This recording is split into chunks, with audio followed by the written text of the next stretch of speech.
다음 주에 와요. 그게 나을 것 이제 생각해야 될 시간이 같아요. 오신다. 선생님 오신다.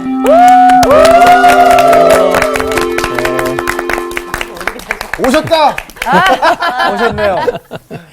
마치 우리가 주님을 기다리시는 것 같이 부족한 저를 이렇게 기대해 주셔서 감사해요. 근데 우리 신앙생활은 예수님 다시 오실 그걸 항상 기대하면서 살아가면 바르게 살 수 있을 것 같아요. 네. 주님이 오시지 않으리라 생각하고 그냥 자기 멋대로 살다가 갑자기 주님 오시면 어떻게 하겠어요? 네. 준비되어 있는 생활 하십시다. 네. 네. 오늘 또 제가 문안 여쭐게요. 오늘 여러분 어떠십니까? 좋습니다. 네, 좋으셔야죠. 이 죽음, 누구나 다 죽잖아요. 네. 네. 근데 이제 어떻게 죽을 건가 또, 이걸 뭐 선택할 수는 없지만 대체로 이제 통계를 내보면 한국 사람들은 어떻게 죽는 걸 좋아할 줄 아세요? 모르겠어요. 잠자다가. 호상. 웃으면서 잠자다가? 예. 네.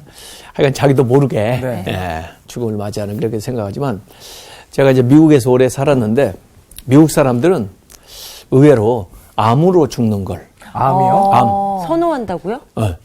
왜요? 이유가 나왔어요? 왜냐하면 죽음을 준비하는 시간이 있잖아요. 예고해 주잖아요. 그게 무섭지 야, 않나? 그거 너무 무서운데요.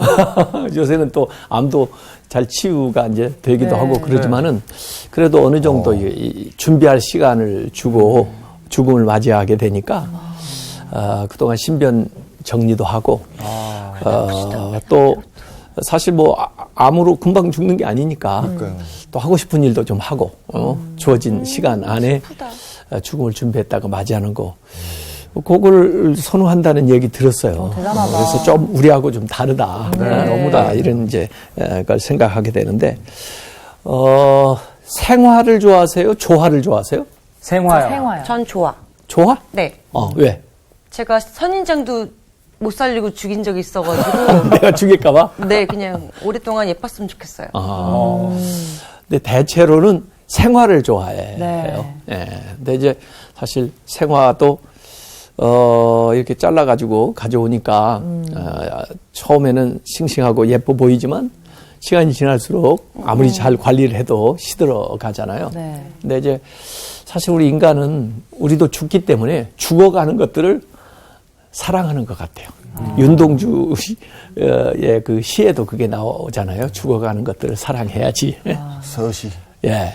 그래서 실제로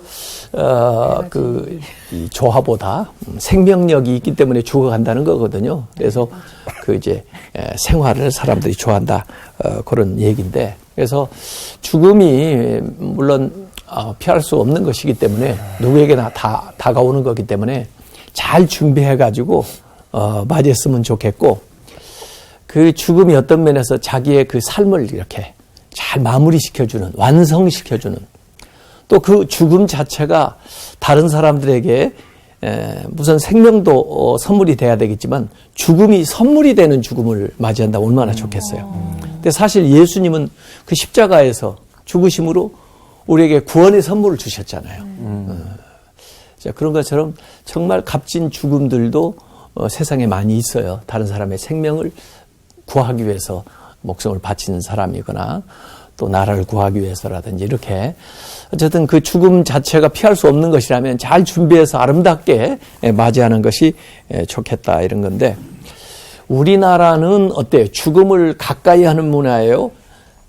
가능하면 멀리 두려고 하는 문화예요. 멀리. 네, 죽음을 좀 멀리. 아무리 자기 부모님이고 배우자였다 할지라도 집에 모시고 돌아가셨는데 집 앞마당에다가 묘를 만드는 경우는 별로 없죠.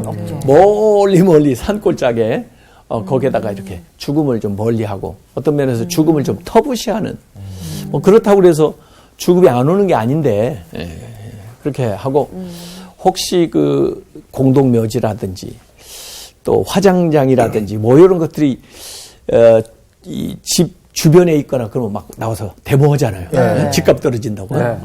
근데 사실 서양에 가보면 무덤이 묘가 그 사람들 사는 주택가 있어요. 가 네, 있어요. 네, 네, 도시 안에 있고. 네네, 맞아요. 네, 그래요.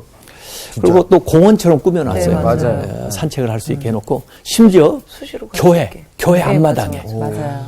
영화에서 또 웨스터민스터 사원 같은 데 가보면 영국에 사실 교회 안이 내부에 이 묘가 꾸며져 있어요. 네. 어떤 면에서 보면 그 교회가 그 묘를 위해서 교회가 만들어졌다고 볼 수가 있어요. 맞아요. 예, 중요한 분들, 귀한 분들을 거기다 묘를 모셔놓고 그다음에 그것을 중심으로 해가지고 이렇게 예배당을 만드는 거예요. 그걸 기념하기 위해서.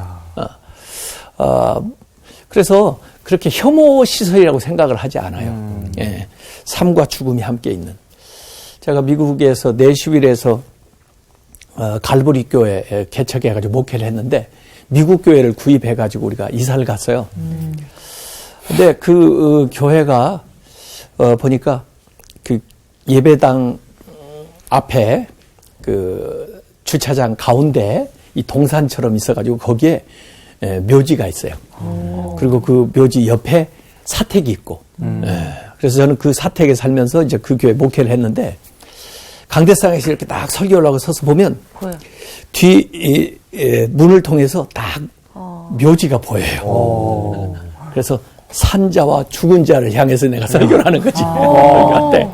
그리고 사실 사택에 내 침대 레벨하고 그 묘지 레벨하고 거의 비슷해요. 같이 누워 있는 자면서도 거네. 같이. 몇 바퀴 굴러가면 그렇게 하는 거지.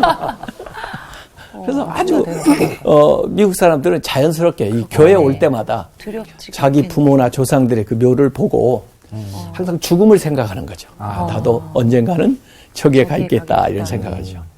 그래서 사실 우리가 신앙생활에서 종말론적인 삶이라고 하는 것은 이 죽음을 생각하면서 오늘을 어떻게 바르게 살 건가 이걸 생각하는 것이 이제 종말론적인 삶이에요. 오늘 수업 지명으로 읽는 성경 41강 예루살렘 다윗의 유후. 사실 그 시편 90편 12절에도 보면 이런 말씀이 나와요. 우리에게 우리 날 계수함을 가르치사 지혜로운 마음을 얻게 하소서. 우리가 얼마나 남았는지 우리의 날을 좀 이렇게 계산할 수 있는 그런 지혜를 주십시오. 그래서 성경에도 잔치집에 가는 것보다 장례집에 가는 게 더 낫다고 그랬어요. 왜냐하면 그 장례집에서 지혜를 배우니까. 그리고 삶을 다시 한번 돌아볼 수 있는 기회를 가지니까.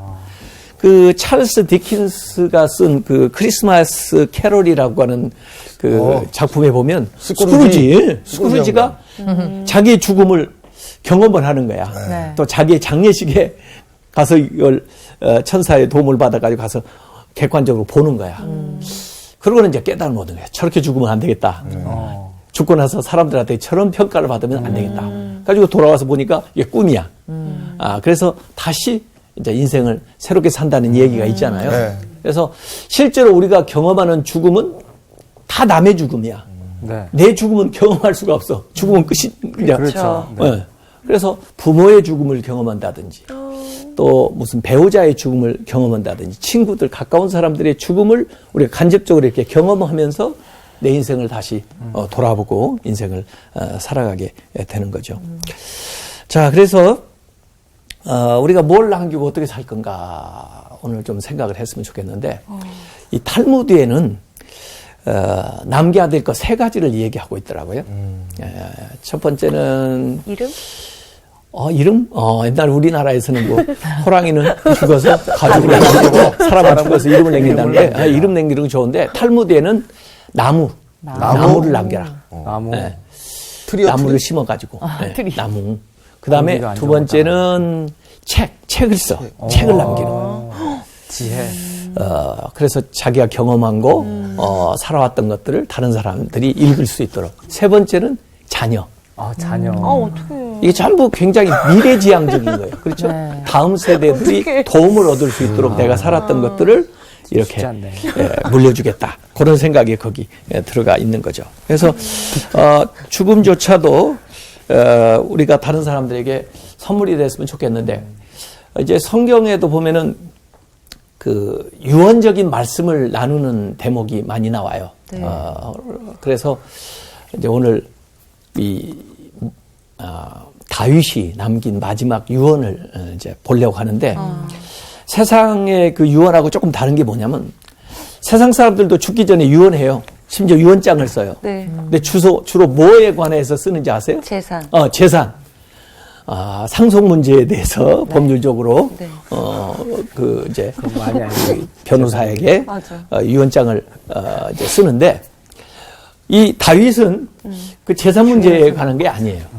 실제로 가만히 보면은 신앙적인 것이고 자기가 이전에 경험했던 그 신앙, 믿음에 대한 유산을 남겨주려고 하는 교훈적인 거고 또 이제 자기가 못다한 사역, 그 일을 부탁하는 그런 대목이 여기에 나와 있어요. 그래서 이 다윗의 유언은 이제 특별히 이제 자기를 이어서 왕이 될 솔로몬에게 네.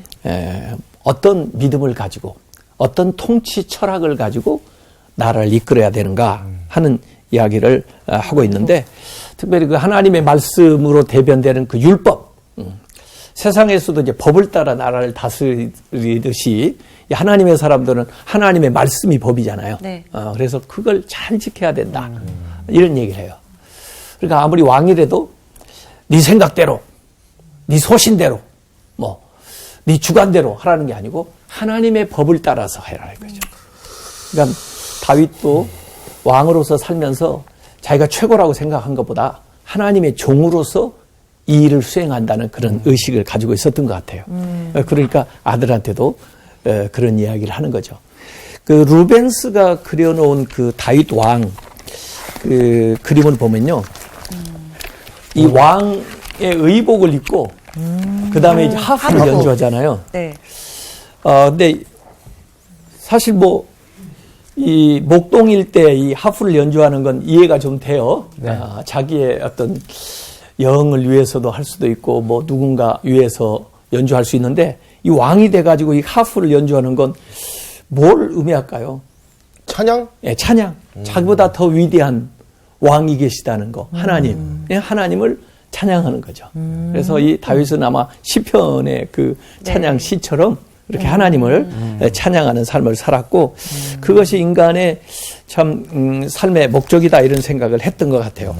다윗이 그 다스렸던 나라 영토가 굉장히 많이 확장되어 있거든요. 이전에도 우리가 보았던 것처럼 처음에는 그 헤브론을 중심으로 해가지고 그 브엘세바까지 그 남쪽 유다를 다스리다가 통일해가지고 수도를 이제 예루살렘으로 옮기면서 그 북쪽 영토로 그렇게 확장되고 심지어 저 주변국까지 정복을 하는 다 먹었네. 굉장히 그 전성기를 다윗이 만들었던 사람이에요. 그 다윗 성 모형 그 만들어 놓은 거 제가 사진을 하나 거기 보아놓고 그다음에 다윗 타워도 거기 해놨는데 지금도 가보면 그 다윗 타워 그 유적이 그대로 복원돼 있어요. 요 상태 그대로요? 예, 대단해요. 다윗 왕이 만든 거예요, 이게? 그렇죠. 다윗 왕 때. 예. 멋있다, 엄청. 그리고 그때 있었던 유적들이 지금도 계속 지금 발굴되고 있어요. 그래서 대단한 그런 왕이었고 이스라엘 사람들의 그 국기에는 다윗의 별이 있어요. 아, 맞아요. 다윗 별. 그게 다윗 별이라고 해서 다윗을 최고의 그 왕으로 그리고 모든 왕들의 아주 기준으로 이 다윗이 보여져요. 자, 성경에 보면 아까 얘기한 대로 이제 마지막을 마무리하는 가운데 이야기들이 많이 나오는데 그 중에 아름답게 인생을 이제 퇴장하는, 이렇게 앞에서 살아가는 것도 중요하지만 퇴장하는 뒷모습도 좀 아름다워야 되거든요. 네. 그 아름다운 퇴장이 모세. 또 여호수아, 또 사무엘, 다윗 같은 사람이 많은 파란만장한 인생을 살았지만 그러나 결국 마지막 그 가는 길이 아름답게 이렇게 마무리를 하는 걸 성경에서 볼 수가 있어요. 우선 그 사무엘 선지자도 킹메이커였잖아요. 사울 왕을 세웠고 다윗 왕을 세웠는데 그분은 조용하게 이제 그 라마 나옳이라는 곳에 고향으로 돌아가 가지고 다음 세대 후진들을 양성하는 그런 것으로서 마무리를 하는데 그 사무엘이 그 마지막 이스라엘에게 유언하는 말씀이 사무엘상 12장 23절에서 25절까지 나오는데요.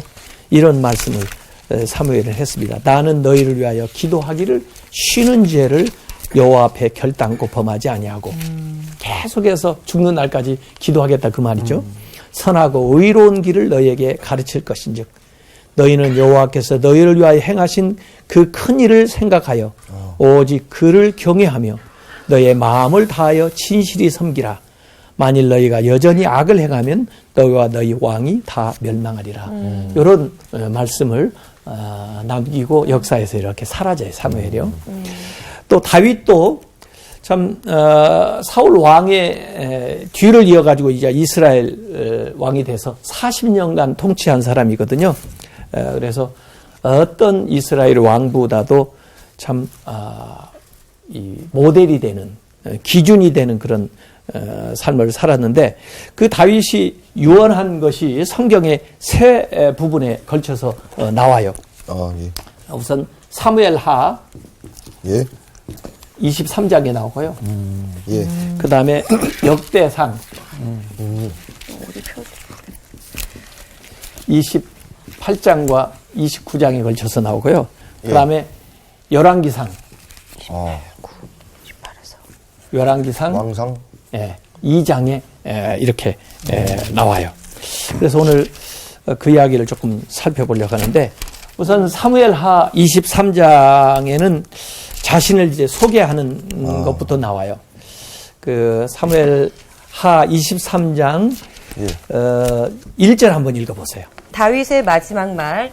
이는 다윗의 마지막 말이라. 이새의 아들 다윗이 말하며 높이 세워진 자 야곱의 하나님으로부터 기름 부음 받은 자 이스라엘의 노래 잘하는 자가 말하노라. 예. 그래서 이스라엘의 노래 잘하는 자 아까 하프 켜는 모습도 나왔지만은 자신을 이렇게 소개를 하고 있어요. 그러면서 여호와의 영이 나를 통하여 말씀하시며 그의 말씀이 내 혀에 있도다. 이렇게 이야기하면서 3절 4절 한번 말씀 누가 읽어보세요. 이스라엘의 하나님이 말씀하시며 이스라엘의 반석이 내게 이르시기를 사람을 공의로 다스리는 자 하나님을 경외함으로 다스리는 자여 그는 돋은 해의 아침 빛 같고 구름 없는 아침 같고 비 내린 후에 광선으로 땅에서 움이 돋는 새 풀 같으니라 하시도다. 예. 그래서 그 이스라엘의 반석이다 하나님이. 반석은 그 건물을 짓는 데서 가장 중심이 되는 거죠. 그 위에 세워져야 흔들림이 없죠.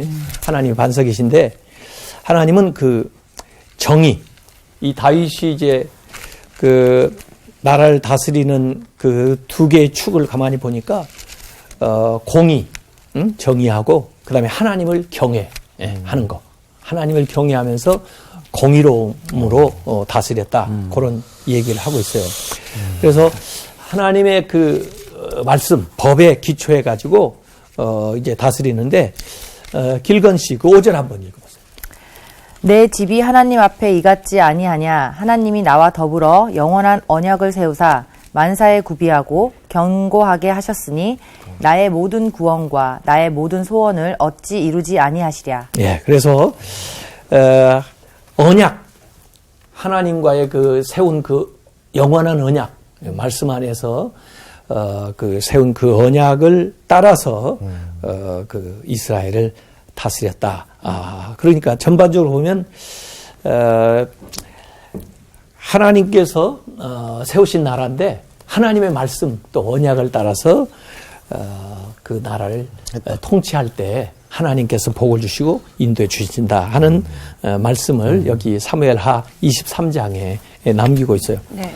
또 그다음에 역대상 28장하고 29장에 상당히 길게 또 다윗의 유언이 나와 있는데요. 예. 이 열왕기 에 나오는 그 기록하고 여기 역대기에 나오는 기록을 조금 우리가 성경을 구분해서 볼 필요가 있는데요.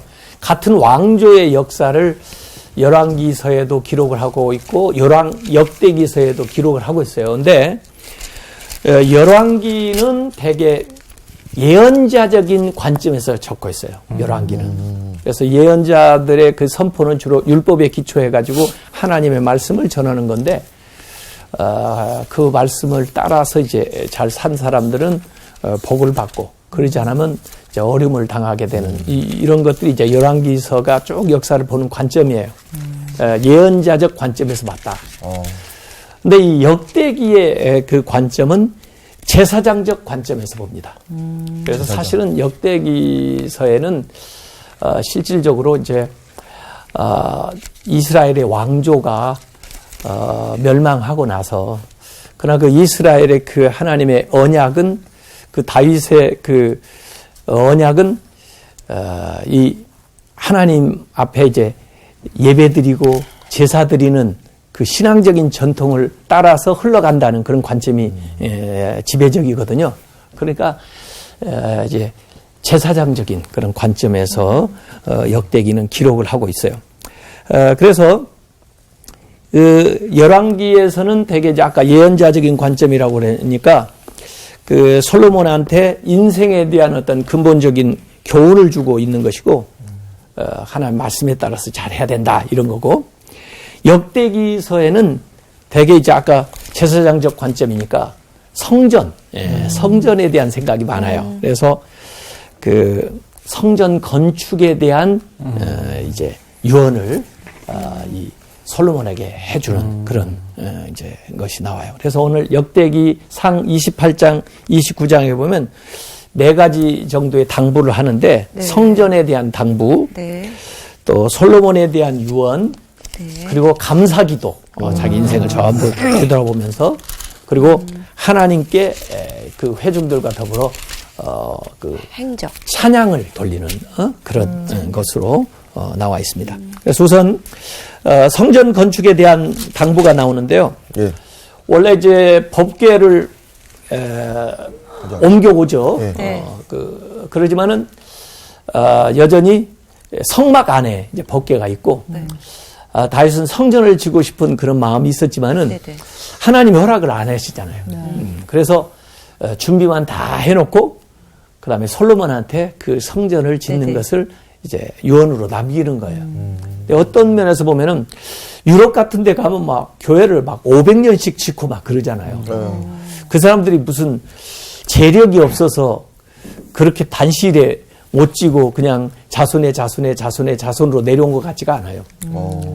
어찌 보면은 내가 혼자 얼마든지 질 수도 있지만, 다윗도 얼마든지 혼자 질 수 있는 능력이 있지만, 다윗의 믿음을 그 솔로몬이 이어받는 수단으로서 이 성전을 짓는 것을 물려주는 거예요. 부담을 주는 게 아니고 기회를 주는 거예요. 기회를. 맞아요. 네? 그래서 솔로몬도 아버지가 하나님을 생각했던 그것을, 그 믿음을 이 성전을 짓는 것으로서 표현을 해 나가고, 그래서 그 믿음에 동참할 수 있도록 하는 거예요. 그래서 오랜 시기를 두고 이렇게 유럽의 그 예배당을 지은 걸 가만히 보면 그 조상들의 믿음을 자녀들이 이어나간다는 그런 정신이 그 안에 들어가 있어요. 그래서 여기 이제 그 전을 지키러 이 다윗이 소망을 했지만, 하나님은 그 마음만으로도 충분히 그걸 받으시고, 오히려 내가 너를 위해서 네 집을 지어주마. 그러니까 자손을, 왕조를 세워주겠다고 하나님이 축복을 해주시죠. 그래서 이 성전이라는 것이 이제 다윗과 솔로몬을 이어주는 그런 연결고리, 신앙적인 그런 연결고리 역할을 이제 하게 되는 거예요. 그래서 하나님은 절대로 건물만 짓는 분이 아니에요. 우리가 뭐 예배당도 건축을 해야 되겠지만, 그 일을 통해서 하나님 우리의 믿음을 지어가고, 네. 또 우리의 자녀들이 그 하나님의 집에 대한 그런 생각들을 네. 더 하게 만드는 그런 부수적인 효과들이 더 있는 거죠. 그래서 그 이제 성전 짓는 것에 대한 이야기를 하는데, 역대상에 그 솔로몬이 이제, 아니 다윗이 솔로몬에게 얘기하는 게 나와요. 28장 9절 한번 읽어보세요. 강준이 읽어봐. 내 아들 솔로몬아, 너는 내 아버지의 하나님을 알고 온전한 마음과 기쁜 뜻으로 섬길지어다. 여호와께서는 모든 말씀을 감찰하사 모든 의도를 아시나니 내가 만일 그를 찾으면 만날 것이요 만일 내가 그를 버리면 그가 너를 영원히 버리시리라. 예. 모든 마음을 감찰한다고 그랬어요. 마음을. 예. 그래서 여기 이제 솔로몬한테 여호와를 알라 하고 얘기를 하는 거예요. 왜냐하면 하나님을 우리가 오해하거나 또는 피상적으로 이렇게 아는 것 가지고는 신앙생활이 제대로 되지를 못해요. 그래서 신앙생활을 우리가 열심히 잘한다는 것은 하나님을 더 깊이 알아가는 거예요. 네. 왜 성경 공부를 해요? 하나님을 깊이 하나님을 깊이 하려고. 그래서 하나님을 알라. 그리고 온전한 마음과 기쁜 뜻으로 하나님을 섬겨라. 네. 형식적으로 억지로 하지 말고 네. 온전한 마음, 부분적으로 하지 말고 그다음에 억지로 하지 말고 네. 기쁜 뜻으로 하나님을 섬겨라. 왜냐하면 하나님은 마음을 감찰한다는 게 다 아신다는 거예요. 형식적으로 하는지 부분적으로 하는지 네, 억지로 하는지 하나님 모든 의도를 다 아신다는 거예요. 그래서 여기 하나님을 알라는 것을 아들에게 솔로몬한테 강조하는데 여기는 지식적으로 알라는 의미가 아니에요. 체험적으로 알라. 하나님을 경험적으로 알아본 적 있어요? 실제 삶에서 하나님 말씀대로 실행할 때 하나님의 약속이 나타나는 거. 그래서 다윗도 자기의 그 파란만장한 그 인생을 통해서 하나님을 체험적으로 경험을 한 거예요. 그걸 이 솔로몬에게 알라라고 얘기를 하는 분이에요. 하는 얘기예요. 그래서 그리고 이제 성전 건축을 위해서 준비를 하는데 정말 그 신자들이 또 백성들이 즐거운 마음으로 가지고 나와가지고 다 주님 앞에 이제 드리는 거예요. 그 역대상 29장 15절 16절 세연 씨 한번 읽어봐요. 네. 네. 우리는 우리 조상들과 같이 주님 앞에서 이방 나그네와 거류민들이라 세상에 있는 날이 그림자 같아서 희망이 없나이다. 우리 하나님 여호와여, 우리가 주의 거룩한 이름을 위하여 성전을 건축하려고 미리 저축한 이 모든 물건이 다 주의 손에서 왔사오니 다 주의 것이니이다. 네. 우리가 이 세상에 있는 날이 무슨 날과 같다고요? 네, 그림자 같다. 네, 그림자처럼 이렇게 지나가요. 근데 여기 건축하려고 가져온 이 모든 것들이 다 누구의 손에서 왔어요? 주의 손에서 왔다. 주님이 공급하신 거다. 우리가 이 세상 올 때 맨주먹 붉은 피로 왔죠. 이 걸친 것 다 자체가 이 세상에서 주어진 거 아니에요. 네. 네. 그래서 하나님 앞에 아무리 많은 걸 드리더라도 이게 내 것이 아니고 주의 손으로 왔습니다. 이게 신앙적인 고백이라고 그래요. 그래서 주님의 것을 주님께 드리는 것입니다. 이렇게 해서 이제 하나님 앞에 드려 그 성전을 짓게 되는 거죠. 자, 열왕기 상 2장에 또 다윗의 유언이 나와 있다고 그랬죠. 이것은 아마 그 이제 솔로몬이 왕으로 즉위한 때 이제 다윗이 아주 죽음 직전에 그러니까 많은 유언 중에서 마지막에 한 유언으로 전달된 것으로 보여져요. 열왕기상 2장 2절에서 3절까지 한번 읽어보세요. 내가 이제 세상 모든 사람이 가는 길로 가게 되었노니 너는 힘써 대장부가 되고 네 하나님 여호와의 명령을 지켜 그 길로 행하여 그 법률과 계명과 율례와 증거를 모세의 율법에 기록된 대로 지키라. 그리하면 네가 무엇을 하든지 어디로 가든지 형통할지라. 예. 자, 내가 세상 모든 사람들이 가는 길로 가게 됐다 이거죠. 그 죽음이죠. 예, 다 가게 돼 있어요. 그러면서 이 솔로몬한테 남긴 말은 너는 힘써 대장부가 되라. 대장부가 되라. 남자가 되라 이런 얘기예요. 그리고 하나님의 명령대로 행하면은 모세가 준 그 율법을 따라 행하게 되면은 무슨 일을 하든지 형통하게 될 것이다. 그러니까 정말 뭐 일일이 다 가르쳐 줄 수도 있겠지만은 우리에게 준 그 율법 그대로만 하면 다 잔다, 잘 된다, 만사형통이다 이렇게 이제 얘기해 주는 건데 그 왕한테 왕이 되기 전에 대장부가 되라 이렇게 얘기하는 거와 마찬가지예요. 예? 이 대장부가 된다. 한번 좀 생각해 볼 필요가 있어요. 지금 남성성이 굉장히 상실된 시대라고 하기도 해요. 예. 그 옛날에는 이제 성인식도 치르고 그랬어요. 남자가 된다. 그래가지고 사회적으로나 이게 인정을 해주고 본인도 그걸 깨달아 아는 거예요. 또 옛날에 보면은 이 왜곡돼 있는 남성성에 대한 관념들도 많아요. 왜곡된 거. 그죠. 어떻게 왜곡돼요? 이 권위적인 거, 가부장적인 거. 울면 안 돼! 그래가지고 인정머리도 없고. 맞아요. 잘못. 또 그냥 그러니까 남성 호르몬에 막 지배만 받는 거야. 그래가지고 세게만 하고.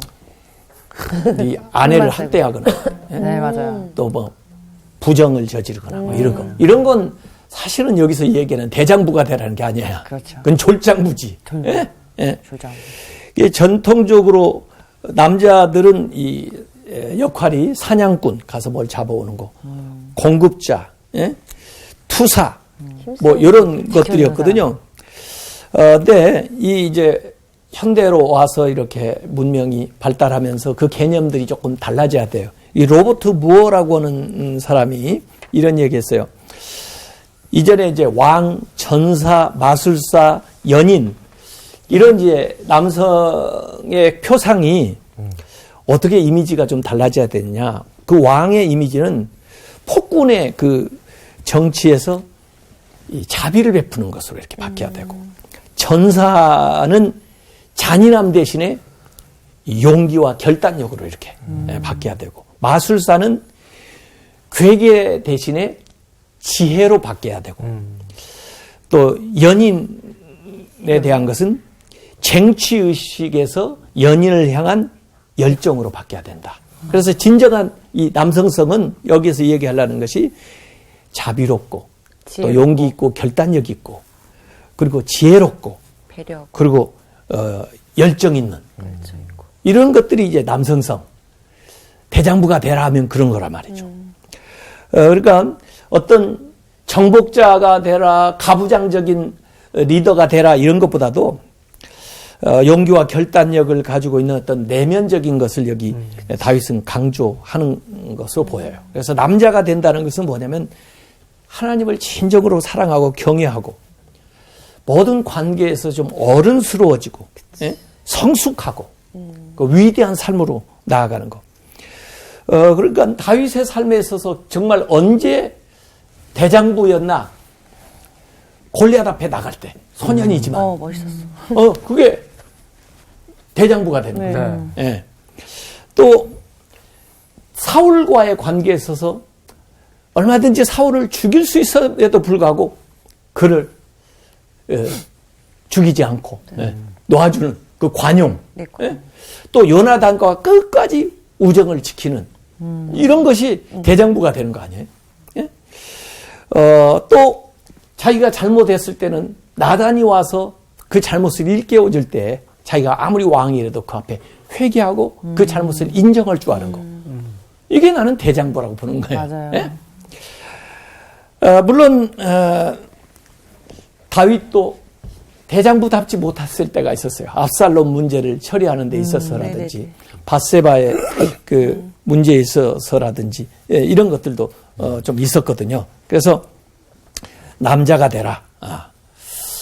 그런 것을 우리가 좀 생각해 볼 필요가 있어요. 그래서 지금 정말 우리가 하나님 앞에 서서 믿음으로 살아가고 또 불의한 일에는 용기를 낼 수 있고 결단력이 있고 또 자기에게 주어진 책임을 잘 감당할 수 있고 이런 그런 대장부가 되라.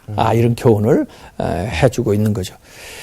저는 그 사무엘하 23장에 보면 이런 이제 사건이 기록이 되어 있는데 다윗의 이제 부하들이 그 다윗이 그 당시에 그 아둘람 굴에 숨어 있었거든요.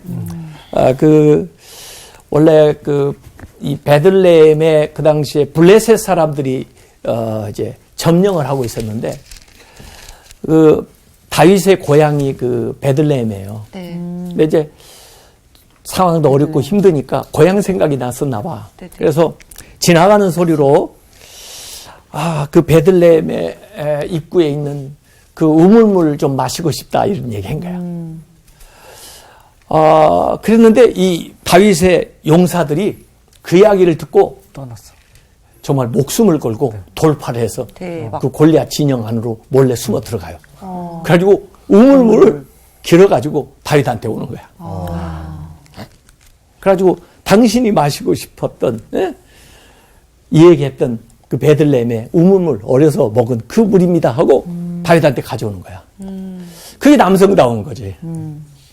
그걸 다윗이 딱 보고는 마음에 가책이 생긴 거야. 아니 내가 그 말을 했다고 너희들이 목숨까지 걸고 가서 그걸 가져오다니.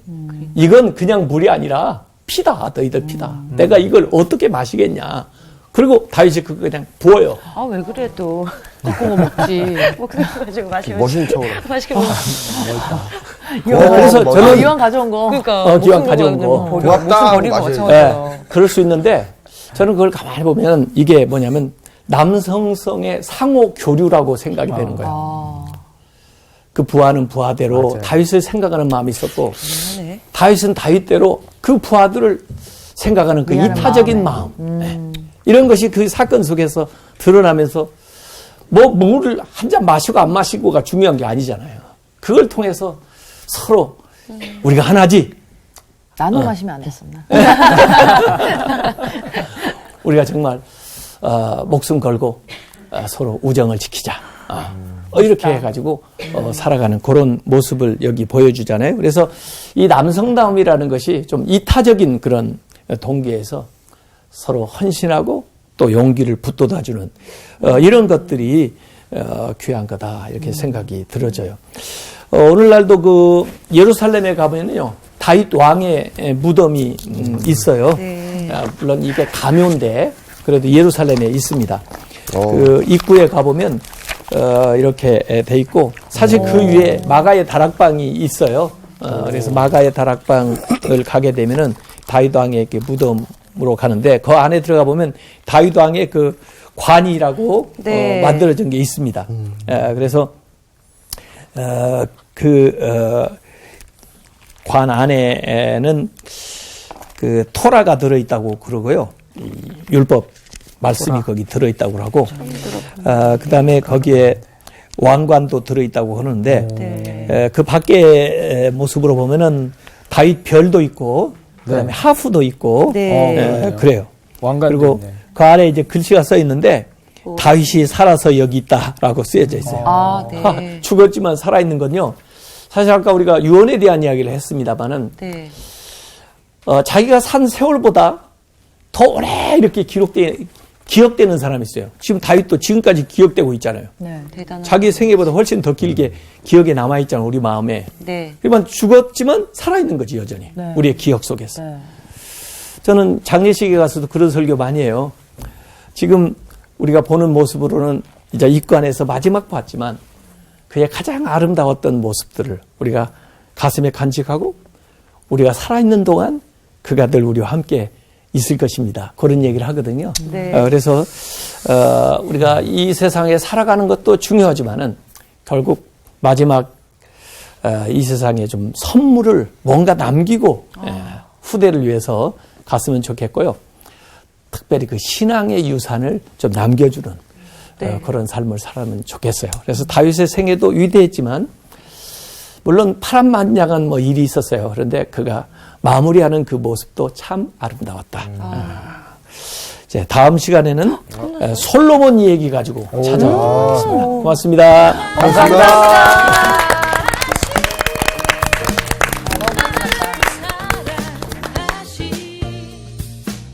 날 사랑하신 성경에 써있네.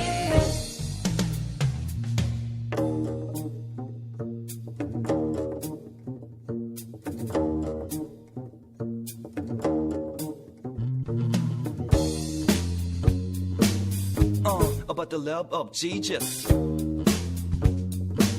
Yeah, let me tell you.